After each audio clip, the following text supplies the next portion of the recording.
আসসালামু আলাইকুম beautiful viewers, welcome to my second part of Tanguar Haor blog. Already 6টা বেজে গেছে আর আমি সকাল সকাল ঘুম থেকে উঠে গিয়েছি শুধুমাত্র এই ভিউগুলো দেখার জন্য। আমি রাত্রে মানে 2টা থেকে 3টা বাজে ঘুমাতে ঘুমাতে, যেহেতু 12টার দিকে এসেছি, ফ্রেশ ট্রেশ হয়ে খেতে খেতে সব কিছু মিলিয়ে ওই দিন রাতে 2টা বেজে গিয়েছিল। তারপরে সকাল সকাল শুধুমাত্র এই ভিউগুলো এনজয় করার জন্য উঠেছি। রাতে অনেক বৃষ্টি হয়েছিল, এর জন্য ঘুমে অনেকটা প্রবলেম হয়েছে। আরও হঠাৎ করে নতুন একটা জায়গায়, প্লাস হচ্ছে গিয়ে শিপের মধ্যে ঘুমাতে একটু প্রবলেম হয়েছে, বাট ক্লান্ত ছিলাম, এই জন্য লাস্টলি ঘুম হয়েছে।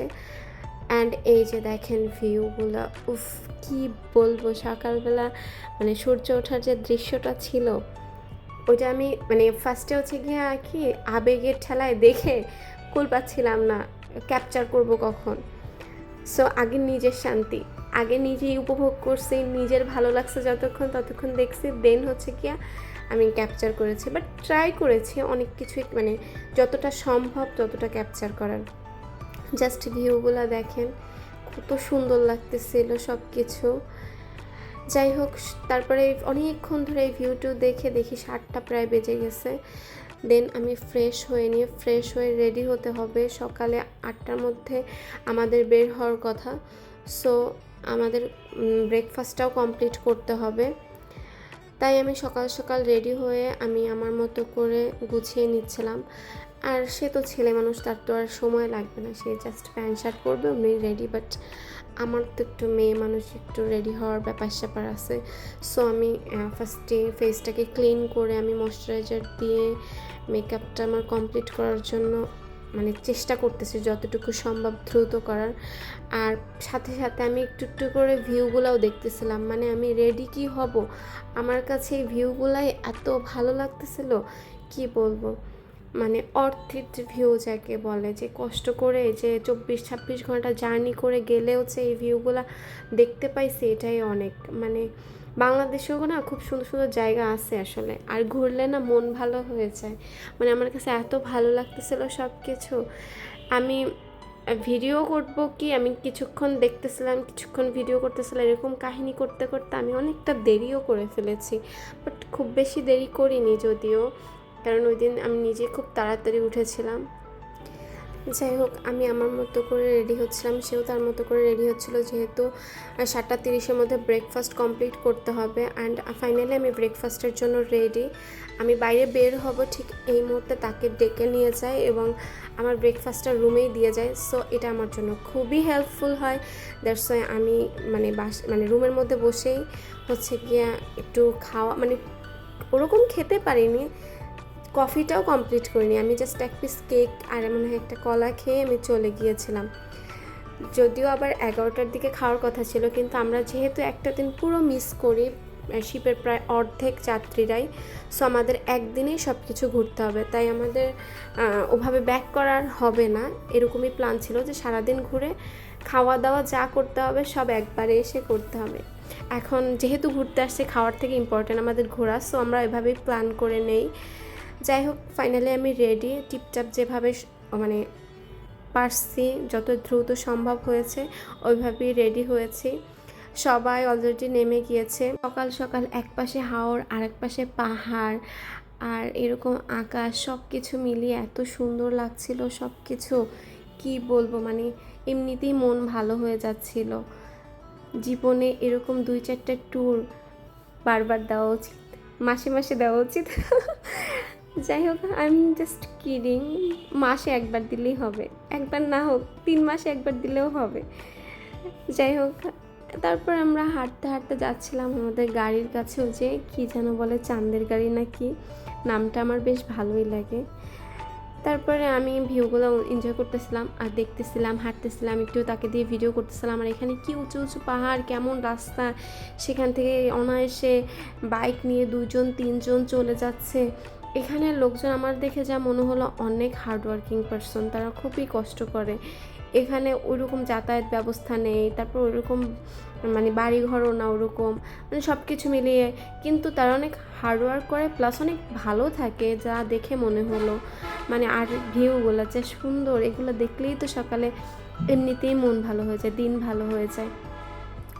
যাই হোক আমরা সবাই মিলে যাচ্ছিলাম। আমাদের ট্যুরে যারা সবাই ছিল সবাই অনেক মানে কি বলবো মিশুক ছিল, খুবই ভালো ছিল সবাই। তখনও সবার সাথে মানে ওরকমভাবে সবার সাথে পরিচিত হয়নি।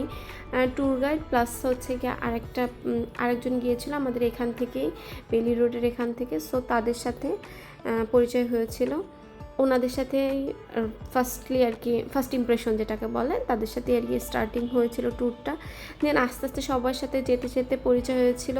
সবাই খুবই ভালো, মানে কি বলবো, এত ভালো লাগছে আর সবাই আমাকে এত আদর করছে, এত মানে ভালোবাসছে, কি বলবো, আমাকে খুবই মানে আমি আমার কি প্রায়োরিটি দিলে বা দিলে আমি খুব গলে যাই, আমার খুব ভালো লাগে। আর এটা মনে হয় প্রত্যেকটা মেয়ের মধ্যেই কাজ করে। যাই হোক ভিউগুলো আমি খুব সুন্দর করে ক্যাপচার করার চেষ্টা করতেছিলাম, বাট এত ঝাঁকি আমি সেটাও ক্যাপচার করার চেষ্টা করতেছিলাম যে ঝাঁকিতে পুরো মানে পেটে যদি ভাত থাকতো এটা হজম হয়ে যেত, এরকম একটা অবস্থা। ঝাঁকি খেতে খেতে আমরা হচ্ছে গিয়ে নীলাদ্রির কাছাকাছি চলে আসছি। আমাদের আজকে প্ল্যানটা হচ্ছে গিয়ে, যেহেতু আমরা একদিন মিস করেছি সেহেতু সবাই মিলে প্ল্যান করেছে যে একদম মানে শেষ প্রান্ত থেকে শুরু করবে। মানে ফার্স্টলি হচ্ছে শিমুল বাগান থেকে আস্তে আস্তে আস্তে আস্তে ওয়ান বাই ওয়ান আসবে। এই যে এত সুন্দর ভিউর মধ্যে কাদাও আছে, শিমুল বাগানেও আমি কাদা পাইছি কিন্তু। ওই যে বলে না সৌন্দর্যের মধ্যে গোলাপেও যেমন কাঁটা থাকে সেরকম সৌন্দর্যের মধ্যেও কাদা থাকে।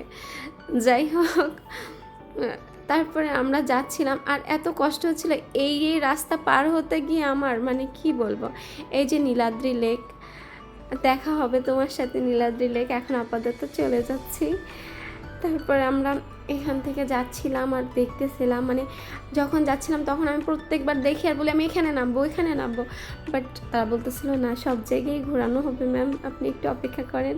তারপরে কাশ ফুল ছিল, তারপরে কি বলে আখ ঝাড় পেয়েছি, সব কিছুই পেয়েছি, ঝর্ণা পেয়েছি, সবই টুকটাক ছিল। এখানে মানুষজন সব কিছুই পায়, বাট জাস্ট তাদের রোড আর একটু কি বলে মানে কি অনেক কিছুর দরকার আছে, এইগুলো যদি একটু সরকার দেখতো তাহলে এই জায়গাগুলো আরও সুন্দর হয়ে যেত। তারপর আমরা ফাইনালি শিমুল বাগানের কাছাকাছি চলে যাই। এখানে আর ওই চাঁদের গাড়ি যাবে না, তারপরে হচ্ছে চাঁদের গাড়ি যাবে না। আর আমি নেমেই ছবি তোলা স্টার্ট করে দিই। আমার ছবি তোলা দেখে সেও ছবি তোলা স্টার্ট করে দেয়। যাই হোক, সবার ছবি টবি তোলা শেষ করতে করতে সবাই ওদিকে অটো ঠিক করে। আমরা হচ্ছে গিয়ে বাকি পথটুকু অটোতে করে সবাই হচ্ছে যাব।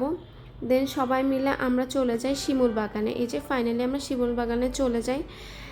আর এই শিমুল বাগানের মানে শিমুল গাছের থেকে ঘোড়ার সংখ্যা অনেক বেশি। আমরা যাওয়ার সাথে সাথে অনেকগুলো ছেলেপেলে শুধু ঘুরতেছিল, একটু ঘোড়ার সাথে ছবি তুলেন, একটু উঠেন, হ্যান দেন। আমি তো মানে বিড়ালও ধরতে গেলে ভয় পাই, আমি ঘোড়ার সাথে উঠবো, কিন্তু লাস্টে সে হচ্ছে কি ঘোড়ার সাথে ঘোড়ায় পিঠে উঠছিল, আমি জাস্ট একটু ধরছিলাম, তাতেই আমি রেখে মেখে দৌড়ানোর মতো অবস্থা। আমার খুবই ভয় করতেছিল।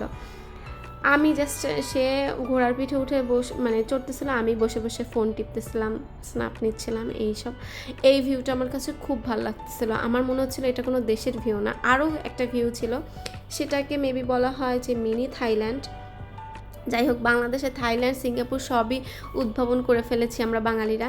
যাই হোক, এরা ছিল একটা স্কোয়াডের মতো, এরা হচ্ছে গিয়ে গান গায়, খুবই সুন্দর গান গায়। এরা আমাদের সাথে গিয়েছিল এই শিমুল বাগানে, যেই তাদের গান শুনে শুনে আমরা ফ্যান হয়ে যাই। তারপর তাদের সাথে আমাদের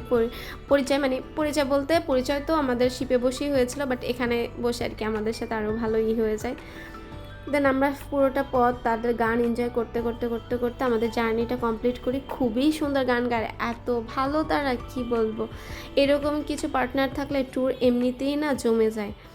যাই হোক, আমি সব শিমুল বাগানে অনেকগুলো ছবি ভিডিও ক্লিপ করে টোরে ফাইনালি আমি আমার মানে টাঙ্গুয়ার হাওড়ার শিমুল বাগান ট্রিপ এখানেই শেষ করতেছি।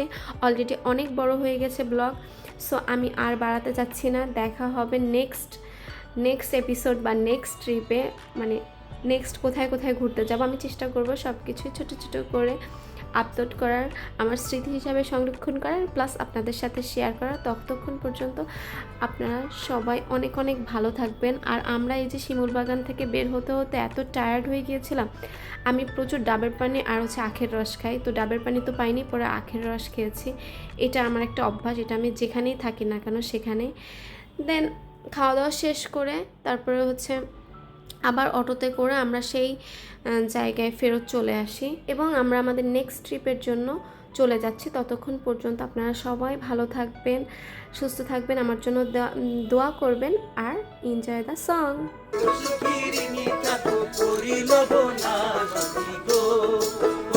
আমি প্রেমের ঘাটের মাঝি, তোমার কাছে পয়সা নেব না, সব সখীরে পার করিতে নেব আনা আনা, তোমার বেলায় নেব সখী তোমার কানের সোনা সখী গো। ও আমি প্রেমের ঘাটের মাঝি।